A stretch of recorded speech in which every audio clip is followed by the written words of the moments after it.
Rencana Gubernur DKI Anies Baswedan membentuk tim gubernur untuk percepatan pembangunan atau TGUPP menuai perhatian dan pertanyaan publik.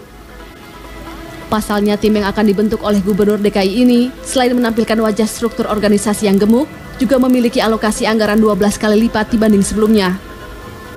Anggaran TGUPP sebelumnya dialokasikan di APBD sebesar 2,35 miliar rupiah, namun untuk tahun ini dinaikkan menjadi 28,99 miliar rupiah. Anggota tim TGUPP yang diajukan berjumlah 73 orang, berasal dari PNS maupun non-PNS. Mereka akan mengisi kursi tim gubernur dan tim wali kota untuk percepatan pembangunan TWUPP. Meskipun memiliki struktur dan anggaran yang besar, tim TGUPP memiliki tugas berat mencakup 5 bidang: pembangunan, pencegahan korupsi, harmonisasi regulasi, pengelolaan pesisir, serta ekonomi dan pembangunan. Gubernur DKI Jakarta Anies Baswedan menyatakan, peningkatan ini merupakan bagian dari transparansi kerja dan tim gubernur yang harus digaji penuh menggunakan APBD DKI agar tim bekerja untuk DKI. Kalau mereka yang bekerja membantu gubernur, menyusun kebijakan, membantu untuk percepatan pembangunan, justru dibiayai oleh pihak swasta, potensi ada konflik kepentingan itu menjadi tinggi. Karena itu sekarang malah kita buat transparan. Dengan transparan, dengan mereka semua didanai menggunakan APBD, maka jelas. Sementara Wakil Gubernur DKI Jakarta Sandiaga Uno memastikan jika tim gubernur untuk percepatan pembangunan atau TGUPP bukan tempat penampungan tim sukses, melainkan tim TGUPP akan diisi oleh orang profesional. Belum, kalau itu malah Pak Taufik nggak nyampein ke kami. Tapi kita pastikan ini bukan tempat penampungan tim sukses. Kita akan betul-betul akan put the right man at the right place, profesional yang terbaik di bidang-bidang. Seleksinya gimana Pak untuk biar tahu kalau ini? Ini akan terbuka, nanti kita akan buka terang benderang orang-orang yang terbaik. Sekretaris DPRD DKI Komisi A Syarif mengatakan, polemik anggaran program strategis Anies Sandi hanya terjadi di dalam ruang sidang pleno DPRD. Ia menyarankan agar masyarakat DKI juga peduli terhadap program tersebut. Politisi dari Partai Gerindra ini berpendapat angka RAPBD dari program yang diajukan Pemprov DKI termasuk wajar.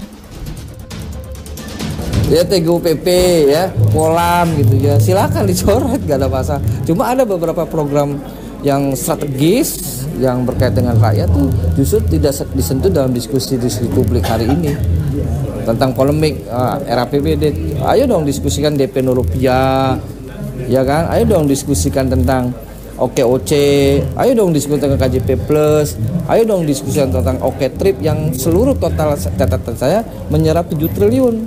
Itu gak dibahas, nggak menjadi diskusi publik. Menteri Dalam Negeri Cahyokumolo mengatakan, Kemendagri masih menunggu pembahasan resmi rencana anggaran tim gubernur untuk percepatan pembangunan TGUPP Provinsi DKI Jakarta. Cahyokumolo menyatakan ia memiliki kewenangan merevisi pengajuan anggaran TGUPP. Karena itu RAPBD harus sesuai program strategis nasional dan program prioritas di daerah. Kemudian terkait jumlah personel tim TGUPP bisa bertambah atau berkurang harus dibahas kepala daerah bersama DPRD. Pembentukan TGUPP bermula pada era Gubernur Joko Widodo atau Jokowi 2013 silam.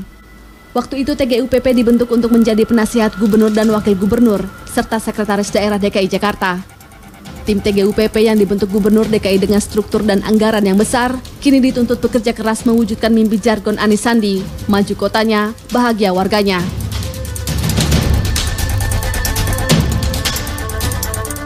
Ya, Anda kembali bersama kami di JAK TV. Terima kasih pemirsa, dan saya Lukmiati akan menjumpai Anda dalam program Topik Minggu ini. Kita membahas mengenai polemik dana tim gubernur. Ini memang menjadi polemik katanya dari minggu lalu sempat juga kita bahas. Dan saat ini saya sudah bersama dengan Pak Yayat Supriyatna, pengamat tata kota. Selamat malam Pak Yayat. Malam, ini memang menjadi ramai sekali di publik begitu terkait dengan begitu besarnya kenaikan dari hanya 2,3 miliar menjadi 28,5. Jumlahnya pun meningkat drastis. Dan dikatakan sebenarnya ini adalah gabungan antara TGUPP yang ada di gubernur dengan yang TGUPP yang TWUPP atau wali kota begitu ya. Tapi bicara mengenai tim percepatan ini sebenarnya urgensinya untuk pembangunan percepatan di Jakarta itu bagaimana sih Pak? Ini harus diperjelas tugas pokok dan fungsinya. Dia kan bukan SKPD, bukan lembaga formal yang dibentuk bagian dari struktur birokrasi yang ada. Dia mungkin task force atau tim advisor yang tugasnya memberikan masukan, nasihat, rekomendasi dan sebagainya. Nah, kalau tugas-tugas yang terkait dalam konteks fungsional itu kan tidak, apakah perlu? Karena sekali lagi sebetulnya di DKI ini kan sebetulnya sudah banyak pejabat atau organisasi penunjang untuk percepatan pembangunan. Kita tahu ya, di DKI itu ada 3 deputi. Sebetulnya kan fungsi koordinasi itu juga dari semua SKPD, asisten, bisa di deputi. Kemudian juga peran dari para asisten juga punya peran pengaruhnya. Kemudian juga dari SKPD, belum lagi ada tim-tim lain, staf ahli misalnya. ahli ya, itu kan sudah sangat menumpuk. Dan di tingkat SKPD pun di operasional dan aksinya, dalam implementasinya ada lagi konsultan. Belum lagi ada forum-forum FGD atau forum konsultasi teknis yang biasa juga bisa mengundang para ahli dari perguruan tinggi, expert dan sebagainya. Nah, jadi ini kan harus dipertegas dan diperjelas. Dengan jumlah yang seperti ini dan banyak ini, dia posisinya sebagai apa? Kalau hanya sebagai advisor untuk memberikan rekomendasi, pertanyaannya sejauh mana rekomendasi itu nanti dieksekusi oleh di tingkat SKPD. SKPD pun juga bekerja berdasarkan RKPD, Rencana Kerja Pemerintah Daerah. Jadi rekomendasinya A, bisa nggak dieksekusi? Kalau tidak bisa dieksekusi, itu bagaimana dengan SKPD? Kita ketahui bahwa selama setahun yang lalu itu banyak sekali silpa, penyerapan anggaran rendah. Nah, sekarang tugasnya apa? Kalau tidak mampu diserap, misalnya tidak mampu dijabarkan, ini juga menjadi PR tersendiri. Nah, yang kedua, ini kedudukan kelembagaannya bagaimana? Ada yang mengatakan ini mirip UKP 4, ya, unit kerja presiden untuk percepatan program pembangunan itu. Kalau presiden oke lah, lingkupnya besar, nasional, kementerian dan sebagainya, dengan berbagai pulau yang berbeda. Kita kan hanya lingkup provinsi Jakarta, tapi skala kota tapi provinsi. DKI kan ada kekhususannya. Walaupun ini kota yang unik juga nih, kota metropolitan. Apa perlu sebesar itu dengan orang sebanyak yang seperti itu? Nah, pertanyaannya dengan insentif gaji yang cukup besar, saya khawatir juga di DKI itu kan sudah ada tekanan KPI-nya, Key Performance Indicator dalam bentuk tunjangan kinerja daerah yang juga cukup besar pada setiap aparat. Jadi jangan-jangan gemuknya organisasi dengan gemuknya pembiayaan itu justru nanti memantau siapa yang akan menegur SKPD kalau tidak mengeksekusi program atau menegur dari para aparat yang tidak menjalankan pencapaian program berbasis kepada indikator pencapaian dari semua program kerjanya. Nah, yang lain juga menarik, apakah fungsi TGUPP menjadi gubernur bayangan atau bayang-bayangnya gubernur? Terlalu banyak orang nanti bawa nama gubernur untuk wah ini harus jelas loh. Tapi kan TGUPP ini sejak zaman Gubernur Jokowi saat itu jadi kan artinya itu posisinya advisor saja sebagai orang-orang internal birokrasi ya kan. Kemudian ada Jarot. Nah, sebetulnya dalam posisi di awal itu ya sebetulnya bagian dari birokrat yang ditempatkan di sana, bukan katakanlah buangan lah kan, mantan-mantan kepala SKPD yang ditempatkan difungsikan sebagai untuk memberikan advisor kepada gubernur. Kemudian pada tataran di Pak Ahok itu juga melibatkan peran dari pihak di luar birokrasi. Ini kan persoalannya yang dipermasalahkan adalah kalau ada yang menggaji dari luar itu bagaimana? Nah, kalau ini kan seperti pernyataan dari Pak Anies sendiri yang mengatakan lah sekarang semua dimasukkan dalam APBD sehingga membengkak begitu daripada ketika zaman sebelumnya katanya dibayarkan oleh swasta. Jadi ini kerja untuk siapa? Gubernur atau swasta begitu?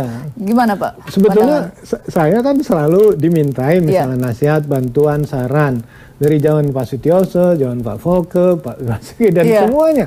Kita kan orang-orang yang sebetulnya relawan dalam konteks memberikan masukan. Siapapun pemimpinnya memberikan masukan terbaik untuk Jakarta. Kita kan suka dimintain saran dan masukan. Tidak perlu masuk ke kelembagaan, cukup dalam konteks kita melakukan rapat koordinasi, justru kita bisa memberikan masukan, gagasan yang out of the box, bisa cepat dan sebagainya. Nah, yang menarik adalah kata percepatan ini, apa makna percepatan? Artinya bagian mana misalnya? Apakah memang ini maksudnya biar lebih fokus gitu? Kalau misalnya dikeroyok oleh banyak orang, banyak justru kepala. Menurut saya berat. Justru banyak ide, banyak kepala itu susah mengkoordinasikan. Karena kan keputusannya juga akan disampaikan kepada gubernur. atau Pak Wakil Gubernur, bagaimana keputusan itu diambil? Karena ada 4 bidang yang akan ditangani. Jadi pertanyaan lebih lanjut, siapa yang sebetulnya akan menjadi alter ego dari gubernur? Ada deputi, ada staf ahli, ada asisten, ada kepala SKPD, ada TGUPP, nanti ada banyak konsultan sekali lagi kan? Masing-masing rekomendasinya pasti akan berbeda. Nah, yang paling parah nanti adalah jika eksekusi di tingkat SKPD. Kita justru mendorong implementasi atau aksinya itu yang lebih penting dari sekedar membuat koordinasi. Saya mengatakan terlalu banyak koordinasi justru bisa terkoordinasi. Tekornya di rapat-rapat doang. Terus tapi tidak ada eksekusinya. Rapat-rapat itu. Padahal masyarakat ini membutuhkan percepatan. Kata percepatan itu makna nilainya adalah realisasikan semua yang sudah direncanakan untuk menjawab kebutuhan masalah yang ada di masyarakat. Jadi bekerja langsung ya, take action. Take action. Jadi jangan terlalu lama banyak wacana. Karena sekali lagi masyarakat Jakarta itu kan sudah masyarakat yang hipermodernis. Masyarakat yang menuntut kecepatan. Kita akui saja dalam bertransportasi pun masyarakat Jakarta itu suka online itu karena cepat, murah, kemudian bisa diapresiasi. Nah, sekarang pertanyaannya, sejauh mana performan? Nah, suatu saat, mohon maaf ini ya, kita juga perlu membuat semacam penilaian terkait dengan tim ini. Kalau setahun berjalan ternyata tidak banyak hal yang dilakukan, apa perlu dilanjutkan? Atau perlu dievaluasi? Reshuffle lagi. Diganti begitu ya orang-orang atau seperti apa? Oke, baik, kita akan lanjutkan kembali perbincangan mengenai polemik dana tim gubernur usai pariwara berikut. Tetaplah bersama kami di JAK TV.